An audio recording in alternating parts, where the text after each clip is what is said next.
사도신경으로 신앙 고백 드리시겠습니다.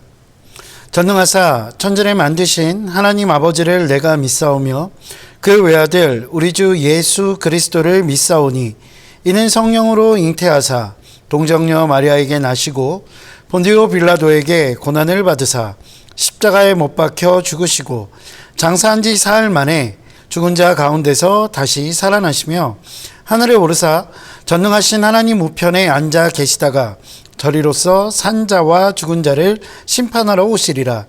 성령을 믿사오며 거룩한 공회와 성도가 서로 교통하는 것과 죄를 사하여 주시는 것과 몸이 다시 사는 것과 영원히 사는 것을 믿사옵나이다. 아멘.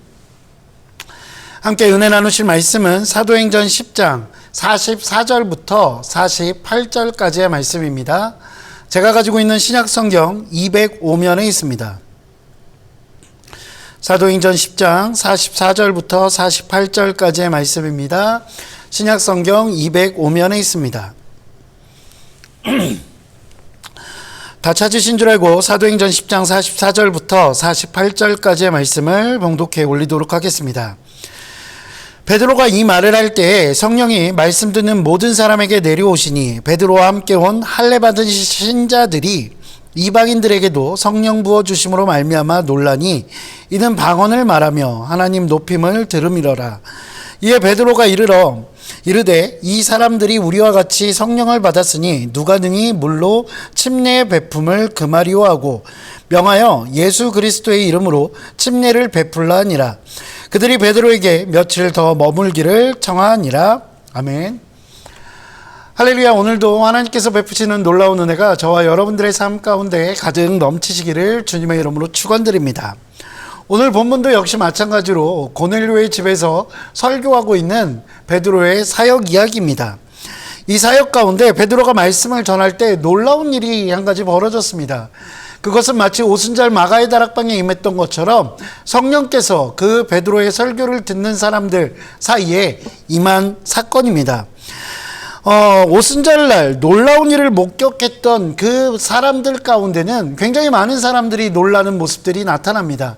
그런데 오늘 본문에서도 많은 사람들이 놀라는 모습들이 드러납니다. 그런데 오순절날 놀랬던 그 놀라운 일들을 바라보고 놀랐던 것과는 조금 다른, 결이 다른 놀람이 오늘 본문에는 나타나고 있습니다.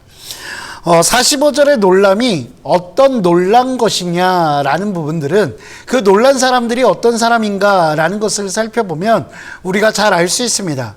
그러면 오늘 본문에서 놀라고 있는 사람들은 누구지요? 베드로와 함께 왔던 유대인임에도 불구하고 그들이 할례를 받고 그리고 그들이 침례를 받고 기독교인이 된 유대인들이라는 사실입니다. 이들은 유대인들이기 때문에 이들의 생각 속에는 아주 오래전부터 가지고 오고 그리고 배워왔던 하나님에 대한 신앙이 있습니다. 그것은 무엇이냐면 하나님은 오직 유대인들을 위한 하나님이라는 사실입니다. 그렇기 때문에 그 유대인들에게 있어서 아무나 하나님의 백성 또는 예수 그리스도를 믿고 자신들의 같은 공동체 안에 들어갈 수 있다라고 생각할 수 없었던 사람이라는 것입니다. 이들의 생각 속에는 오래전부터 배워온 그대로 오직 하나님은 자신들을 위한 그리고 하나님의 백성들만이 성령을 받을 수 있다라는 생각이 있었던 것입니다. 그런데 오늘 이 자리에서 이방이었던 고넬료와 그의 지인들이 성령을 받는 것을 그들의 눈앞에서 목도한 것입니다. 이것은 유대인들로서는 도저히 인정하기 어려운 사실입니다. 그러나 한편으로 그것을 부정할 수도 없었습니다. 왜냐하면 바로 자신들의 눈앞에서 그 사건이 벌어졌기 때문입니다. 하나님께서 강권적으로 그 고넬료와 그 지인들에게 성령의 임하심을 허락하셨을 때 사람들은 그것을 보고 토론의 여지도 없이 인정할 수밖에 없었던 것입니다. 그것으로 인해 놀라고 당황스러워하고 있을 때 베드로는 그 모든 상황들을 정리합니다. 성령을 받은 이방인들도 침례받기에 합당한 사람이라는 것입니다. 그러니 그 이방인들에게도 침례를 베풀라라고 베드로는 정리합니다. 여러분 아시다시피 침례라는 것은 하나님의 백성, 하나님의 자녀로서의 공식적인 공표라고 할 수 있습니다. 예수 그리스도의 그 십자가 사건을 통해서 다시 살아남을 의미한다는 것입니다. 베드로와 함께 온 유대인 신자들은 할례받지도 않았던 그 이방인들이 자신들과 같은 하나님의 자녀가 되었다는 사실, 그 사실에 놀랄 수밖에 없었던 것입니다. 당시 유대인들은 하나님은 오직 유대인들만을 위한 하나님이라는 아주 분명한 확실한 신념이 있었습니다. 유대인만을 위한 하나님이어야 하기 때문에 그 메시아는 자신들을 괴롭히는 모든 상황과 그리고 민족으로부터 자신들을 구원하실 분이 되기 때문입니다. 그렇기에 하나님은 오직 유대인들을 위한 하나님이셔야 했던 것입니다. 그렇게 예수님의 제자였던 베드로, 그 베드로도 주님의 환상이 있고 나서야 이방인이었던 이 고넬료의 집에 올 수 있었던 것입니다. 사랑하는 성도 여러분, 우리가 가지고 있는 신념, 자신의 신념이 꼭 옳은 것은 아닐 수도 있습니다. 우리가 분명한 진리라고 믿고 있던 것, 그것이 우리의 주관적인 편견일 수 있다는 것입니다.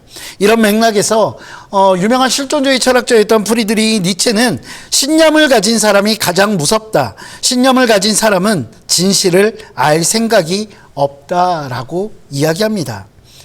물론 모든 신념이 이런 의미를 가지고 있는 것은 아닙니다. 문제가 되는 것은 자기 자신이 옳다고 믿는 그 신념을 보호하기 위해서 새로운 사실과 정보를 거부하고 자신의 신념에 집착하는 경우를 이야기하는 것입니다.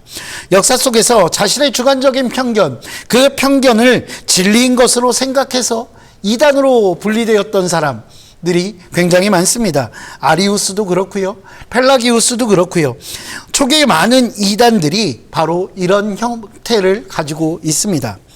뿐만 아니라 중세 가톨릭은 자신들의 그 편견에 사로잡혀서 자신들의 기준에 맞지 않는다면 많은 사람들을 정죄하고 화형에 처하게 만들기도 했습니다. 그러나 오늘 본문에 나타나는 베드로와 기독교인이 되었던 유대인들은 그렇지 않았습니다.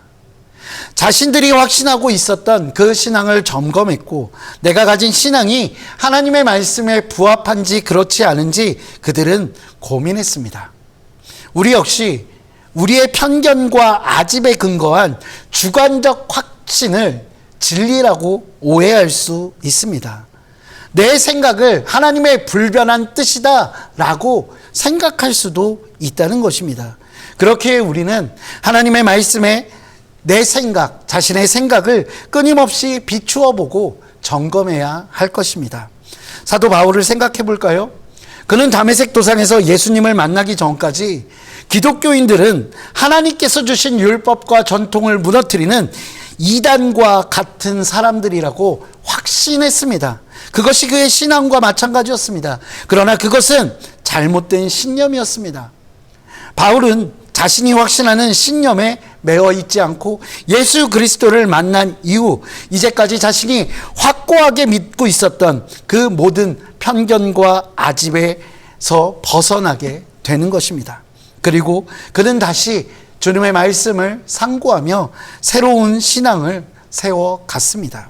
사랑하는 성도 여러분, 내 생각만이 옳다고 내 신앙만이 옳다고 주장하는 그런 편견에 사로잡힌 신앙인이 아니라 하나님의 뜻을 늘 구하며 바른 신앙을 위해 고민하고 말씀 안에서 주님 뜻을 구하는 저와 여러분 되시기를 주님의 이름으로 축원드립니다. 기도하시겠습니다.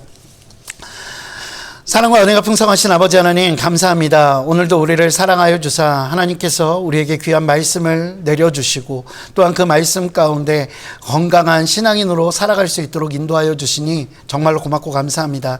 때로는 말씀을 상고하며 우리가 잘 알지 못할 때 성령을 통해서 우리로 알게 하여 주시고 또한 그 상황 가운데서 하나님 바라옵기는 우리가 날마다 그 하나님의 뜻이 맞는지 스스로 점검하고 스스로 겸손하게 그 말씀을 대할 수 있도록 있도록 주께서 인도하여 주시옵소서. 하나님, 내 생각으로 다른 사람을 재단하는 자가 아니라 하나님의 사랑으로 그들의 뜻을 바라보고 그들이 정말로 하나님 뜻 가운데 걸어갈 수 있도록 기도하는 그런 신앙인 될 수 있도록 주께서 인도하여 주시옵소서. 그를 통해 많은 이들을 마음에 품고 그들을 가운데 그리스도의 사랑을 전하는 귀한 믿음의 권속될 수 있도록 주께서 인도하여 주시옵소서. 주님 감사합니다. 이 모든 말씀 우리 주 예수 그리스도 이름으로 기도합니다. 아멘. 하늘에 계신 우리 아버지여, 이름이 거룩히 여김을 받으시오며 나라가 임하시오며 뜻이 하늘에서 이루어진 것 같이 땅에서도 이루어지이다. 오늘 우리에게 일용할 양식을 주시옵고 우리가 우리에게 죄 지은 자를 사하여 준 것 같이 우리 죄를 사하여 주시옵고 우리를 시험에 들게 하지 마시옵고 다만 악에서 구하시옵소서. 나라와 권세와 영광이 아버지께 영원히 있사옵나이다. 아멘.